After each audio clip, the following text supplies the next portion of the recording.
तो अगर मैं आप लोगों को ये कहूँ कि जी हाँ, भूल भुलैया 3 में एक नहीं, दो नहीं, तीन नहीं, चार नहीं, एक्चुअली पांच पांच मंजुलिका होने वाली है, तो क्या तुम विश्वास करोगे?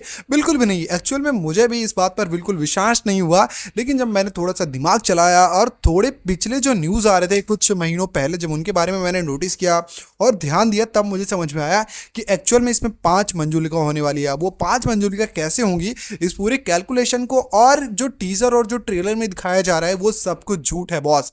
जब मैंने इस ट्रेलर को थोड़ा सा क्रिटिसाइज किया था ना, तब मुझे ये लगा था कि भाई साहब की जो माधुरी दीक्षित है और जो विद्या बालन है, ये ओवर एक्टिंग कर रही है टीजर में, और शायद तुम्हें भी थोड़ा सा फील हुआ होगा। इवन ट्रेलर में भी ये गलती नहीं सुधारी। मतलब जब टीजर आया तो ऑडियंस ने एक रिएक्शन दिया, मैंने भी रिएक्ट किया, बहुत सारे यूट्यूबर्स ने भी रिएक्ट किया कि भाई टीजर में थोड़ा ओवर एक्टिंग है, इवन विद्या बालन की ओवर एक्टिंग लग रही है। लेकिन जब ट्रेलर आया तो हम सब एकदम से शॉक्ड हो गए, क्योंकि उसमें माधुरी दीक्षित ने भी थोड़ी सी ओवर एक्टिंग की थी। अभी ये जब हमने फाइनल जब कैलकुलेशन निकाला कि आखिरकार ऐसा है क्यों, और इसमें जब पांच मंजुलिका है, तो ये ओवर एक्टिंग की बात भी सामने निकल करके आई है। अब ये पूरा वीडियो तुम देखना, ये वीडियो एक्चुअली में बहुत ही इंटरेस्टिंग होने वाला है। और मेरे पास एक थियरी भी है कि अगर ये पांच मंजुलिका है तो ये पूरा मतलब कि पूरी की पूरी मूवी कैसी होगी। लेकिन ये वीडियो यार पूरी करने से पहले तुम खाली वीडियो को लाइक और चैनल को सब्सक्राइब कर देना, क्योंकि ऐसी वीडियोस खाली तुम्हें यहीं पर मिलेंगी। चलो अब बात करते हैं आगे। सबसे पहले तो हम कैलकुलेट करते हैं मंजुलिका। तो अगर दो मंजुलिका तुम देख रहे होगे ऑलरेडी, कौन है? जी हाँ, विद्या बालन, माधुरी दीक्षित, ये हम सबको दिख गया। अब जो तीसरी मंजुलिका है वो सीक्रेटली हमको ट्रेलर में तो दिखी है, लेकिन सामने नहीं दिखी। वो है तीसरी, तृप्ति दिमरी। जी हाँ, तृप्ति दिमरी को हो सकता है एक बीमारी हो, जिनको मंजुलिका बनना पड़ रहा हो, मतलब कि वो उनको एक बीमारी हो ऐसे कुछ, और वो ऐसा कुछ कर रही हो जैसा पार्ट 1 में कुछ था, मतलब साइकोलॉजिकल कुछ बीमारी हो सकती है। तो ये तृप्ति दिमरी भी कहीं ना कहीं एक मंजुलिका है। अब बचती हैं दो मंजुलिका, जिसके बारे में शायद तुम लोगों ने नहीं सोचा होगा या फिर ध्यान नहीं दिया होगा। वो ये है कि एक्चुअल में बहुत समय पहले ऐसे न्यूज़ भी आई थी और बहुत सारे ऐसे रूमर्स भी उड़ रहे थे कि भूल भुलैया 3 जो है वो पार्ट 1 और पार्ट 2 का मिक्स अप होने वाली है। यानी कि जो कुछ चीज़ें पार्ट 1 में है और जो कुछ चीज़ें पार्ट 2 में है, वो दोनों होने वाली है। तो अगर तुमने ध्यान दिया हो तो पार्ट 2 में कियारा आडवाणी थी, और वो कियारा आडवाणी वापस आने वाली है किसमें? मंजुलिका में। और मंजुलिका में जो देखो, मंजुलिका जो है वो कियारा आडवाणी तो रहेंगी ही रहेंगी, उसके साथ साथ पार्ट 2 में अगर तुमने देखा हो तो वहाँ पे तब्बू मैम भी थी, तो तब्बू जी वापस आएंगी। अब ये जो पांचों कैरेक्टर्स हैं, यानी कि जो पांचों लड़कियां हैं, ये है एक्चुअली मंजुलिका, या फिर ये सारी की सारी मंजुलिका जैसा ही कुछ बिहेव करेंगी। असल में इनका रोल इसमें मंजुलिका वाला ही होने वाला है। अब जो हम देख रहे हैं, देखो सबसे बड़ी बात होती है, अभी तुमने अमी जे तोमर वाला गाना देखा होगा, देखा कि नहीं देखा, 3.0। अगर तुमने वो गाना नोटिस किया हो तो एकदम ऑथेंटिक, एकदम बढ़िया पुरानी वाली वाइब, और अच्छा डांस, नो ओवर एक्टिंग, जो भी लुक एक दूसरे को दे रहे थे बिल्कुल सही था। यानी कि 1% भी नहीं लगा मुझे कि यार इसमें कुछ ओवर एक्टिंग है। और दूसरी बात, तुमने अगर एक चीज़ नोटिस की हो, ध्यान से देखना, तुम इस बात को ध्यान से सुनना। जब तुमने ट्रेलर देखा, जब तुमने टीजर देखा, तो तुमने एक चीज़ नोटिस की, the one and only Madhuri Dixit और उसके बाद विद्या बालन, इन दोनों के अलावा किसी और एक्टर या एक्ट्रेस ने ओवर एक्टिंग नहीं की। अब इन दोनों को जो ओवर एक्टिंग थी वो एकदम एकदम दिख रही थी, मतलब हम सबको समझ में आ रहा था कि हाँ भाई ओवर एक्टिंग की है। अब अगर थोड़ा सा दिमाग चलाओ, जो मैंने वीडियो के स्टार्टिंग में बोला था कि ये एक सीक्रेट है जो मेकर्स ने एक्चुअली छुपा के रखा है और हमको ये सीधे थिएटर्स में पता चलेगा। वो एक्चुअली सीक्रेट ये है कि ये दोनों उस मूवी में एक ह्यूमन है, यानी कि इंसान है, और ये मंजुलिका बनने का नाटक कर रही हैं। मतलब कि समझ लो तुम, एक्टिंग में भी एक्टिंग है। मतलब एक तो मूवी इन्होंने एक्टिंग करके बनाई है, और उस मूवी में भी ये लोग एक्टिंग कर रहे हैं किसकी? मंजुलिका की। तो वो जो एक्टिंग कर रहे हैं वो एक्चुअली ओवर एक्टिंग हो जाती है, और जो असली की मंजुलिका है उसको समझ में आ जाता है कि ये लोग मेरी एक्टिंग कर रहे हैं, या फिर ये जिस काम के लिए कर रहे होते हैं यहाँ वहाँ पर ये पकड़े जाते हैं। अब जो मैंने आपको वीडियो के स्टार्टिंग या फिर मिड में बोला था कि इसकी क्या कुछ स्टोरी होने वाली है, मेरे पास एक थियरी है, वो मैं तुम सबके साथ शेयर करूँगा। तो असल में वो थियरी क्या है, ध्यान से सुनना। जब तुम इस थियरी के बारे में हम बात करने से पहले एक चीज़ समझेंगे। जिन्होंने भी पार्ट 1 देखा और अगर उन्हें याद हो तो एक चीज़ सबको पता है कि एक असल में एक पुराना एक पुतला कुछ ऐसा राजा महाराजा वाला तैयार किया जाता है, और उसको पलट दिया जाता है और तलवार से काट दिया जाता है एक संतुष्टि के लिए, मतलब उसको ठीक करने के लिए।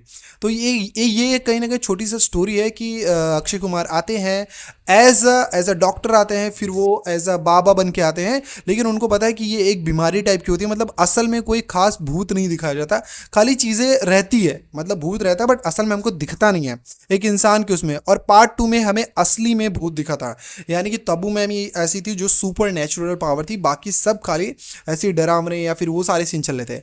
अब जब पार्ट 3 आ रही है तो, और मैंने ऑलरेडी अभी बोला कि ये पार्ट 3 पार्ट 1 और पार्ट 2 का मिक्सचर है।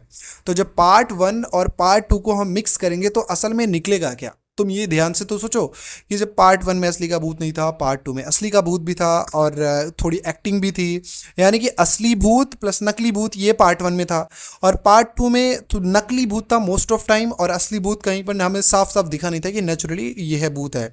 अब जब तीनों को मिला देंगे तो जो अभी हमने थोड़ी देर पहले जो कैलकुलेशन किया था 5 मंजुलिका का, और पांचों का पांचों मैंने तुम्हें गिनवाया, वो सब निकल करके आता है। वो कैसे आता है ध्यान से सोचो कि जब पार्ट 1 का मिलाएंगे कि एक बीमारी है और वो असली में कोई सुपर नेचुरल पावर्स नहीं है, यानी कि किसी के ऊपर ऐसे कोई पागल हो जाता है, कोई खुद को मंजुलिका समझने लगता है, उसकी स्टोरी पढ़ लेता है। ये पार्ट 1 में शायद यही था, मुझे एग्जैक्टली याद नहीं है बट मुझे अप्रॉक्सीमेटली याद है कि एक स्टोरी पढ़ लेती है वो लड़की और उसको वो महारानी या फिर जो भी वो थी मंजुलिका, वो खुद को वो समझने लगती है ना, थोड़े थोड़े टाइम पे या फिर कुछ टाइम पे, और वो वैसा ही प्रिटेंड करने लगती है और मानती है कि मुझे मारा गया है। लेकिन पार्ट 2 में एक्चुअली में सच में एक सुपर नेचुरल पावर होती है और दूसरा एक रहता है, दूसरी एक अलग स्टोरी है, यानी कि दो चीज़ मिक्सअप है। और सबसे खास बात कि जब पार्ट 1 और पार्ट 2 दोनों मिक्स किया जा रहा था, तुम्हें कोई कभी गेस नहीं होता, यानी कि तुम सोचते नहीं हो कि इसमें अक्षय कुमार का भी कैमियो हो सकता है।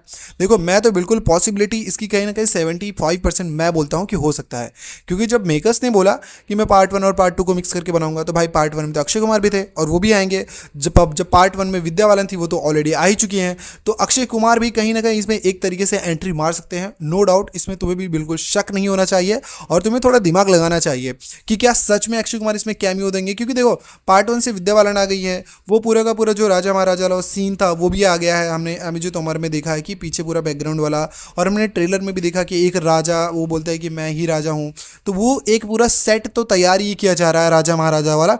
अब जो भूत वाला सीन है, डांस वाला सीन है, ये सब पार्ट 1 से लिया गया है। पार्ट 2 से क्या लिया गया है, एक सुपर नेचुरल पावर, एक असली का भूत और रू बाबा। अब पार्ट 2 की सारी चीज़ें हमको समझ में आ रही है, हम कनेक्ट कर पा रहे हैं, लेकिन बहुत सारे लोग और इवन मैं भी कुछ टाइम पे ऐसा था, मुझे लगा ये पार्ट 3 बिल्कुल अलग होने वाला है, लेकिन नहीं बॉस। अभी जब मैंने अमिजीत तोमर वाला गाना सुना तो मैं जेन्युइनली बोल रहा हूँ, मेरी फीलिंग को जो मैंने महसूस किया, मैंने पार्ट 1 की वाइब को भली भांति महसूस किया, यानी कि मैंने एहसास किया कि यार ये सच में पार्ट 1 से कहीं ना कहीं वेल कनेक्टेड है। और जब पार्ट 1 से वेल कनेक्टेड है तो पार्ट 1 के अभी बहुत सारी चीज़ें, और मैं तो खास करके उम्मीद करता हूँ कि इसमें अक्षय कुमार का अगर कैमियो देखने को मिल जाए तो इसका जो लेवल है वो 300 गुना बढ़ जाएगा। लेकिन अक्षय कुमार के कैमियो के थोड़े चांसेस भी कम बनते हैं, क्योंकि इसके साथ जो क्लैश हो रहा है वो कहीं ना कहीं अक्षय कुमार की सिंघम अगेन भी है। तो अक्षय कुमार वर्सेस अक्षय कुमार, वैसे ये पहले भी हो चुका है, ऐसा कुछ नहीं है, क्योंकि अक्षय कुमार अक्सर ऐसा करते ही रहते हैं, जैसे अभी खेल खेल में वर्सेस स्त्री 2, तो ये और दोनों में अक्षय कुमार का कैमियो ही है, यानी कि सिंघम अगेन में भी कैमियो है और भूल भुलैया 3 में भी कैमियो अगर होगा तो ये कोई बड़ी बात नहीं है कि वो अपना क्लैश अपने साथ करते हैं। अक्षय कुमार तो ऐसे स्टार है ही भाई, वो हमेशा चर्चा में रहते हैं और उनके मूवीज़ की तो आप काउंट ही मत करो। लेकिन बंदे की एक्टिंग, पार्ट 1 तुमने देखा होगा कि सबसे हिट फ्रेंचाइजी इसकी अब तक की पार्ट 1 ही रही, उसी की वजह से पार्ट 3 तक ये मूवी पहुंची है और लोगों के दिलों में अभी भी वो मेमोरी जमा हो गई है कि पार्ट 1 के सारे सीन्स लोगों को अभी याद आते हैं। और दूसरा ये जो 2 गाने हैं, भूल भुलैया 3 का टाइटल ट्रैक हरे राम हरे कृष्णा और दूसरा जो है अमिजीत तोमर, ये दोनों गाने भी कहीं ना कहीं एक पूरा का पूरा इसका वो बोल सकते हैं हम रीज़न है इस मूवी के हिट होने का। वैसे तुम्हें सबसे बड़ा रीज़न क्या लगता है कि ये फ्रेंचाइजी जो इतनी कामयाब रही है, क्या वो अक्षय कुमार की वजह से रही है या फिर एक बढ़िया स्टोरी लाइन और कहीं ना कहीं अक्षय कुमार दोनों को मिला करके? और तुम क्या उम्मीद करते हो, क्या सिंघम अगेन वर्सेस भूल भुलैया 3 में सिंघम अगेन भूल भुलैया 3 को पटक करके धूल चटा देगी, या फिर भूल भुलैया 3 की जो लेगेसी है, जो इसके एकदम से फैन है असली वाले, वो इसको टूटने नहीं देंगे और इसको सुपर डुपर हिट बनाएंगे? वैसे इस मूवी का बजट भी सिंघम अगेन से आधा है, तो ये कहना मुश्किल नहीं होगा कि ये पैसे तो हो सकता है सिंघम अगेन से कम कमाए, लेकिन अगर स्टोरी अच्छी रही जैसा मैंने प्रेडिक्ट किया है तो इज्जत बहुत ज़्यादा कमाएगी और पार्ट 4 बनने के दरवाजे कहीं ना कहीं खुल जाएंगे। तुम्हारे कमेंट का इंतजार रहेगा कि तुम अपनी राय कैसे रखते हो मेरी इस पूरी वीडियो के बारे में। और हाँ, अगर तुम्हें मेरी वीडियो पसंद आई हो तो वीडियो को लाइक ज़रूर कर देना और चैनल को सब्सक्राइब कर देना। मैं तुम्हें मिलूंगा मेरी अगली वीडियो में। तब तक के लिए तुम्हें अगर कोई भी शिकायत या फिर कोई भी सुझाव या फिर तुम्हें कोई नेक्स्ट वीडियो चाहिए किसी अपकमिंग मूवी के टॉपिक पर, या फिर कुछ और किसी मूवी की पॉसिबल थियरी तुम मुझसे डिस्कस भी करना चाहते हो, तो मेरा कमेंट बॉक्स ओपन है यार, तुम उसमें कमेंट कर सकते हो। Tata bye bye. और यार अपना ध्यान रखना और अपनी फैमिली का भी ध्यान रखना। मिलते हैं नेक्स्ट वीडियो में।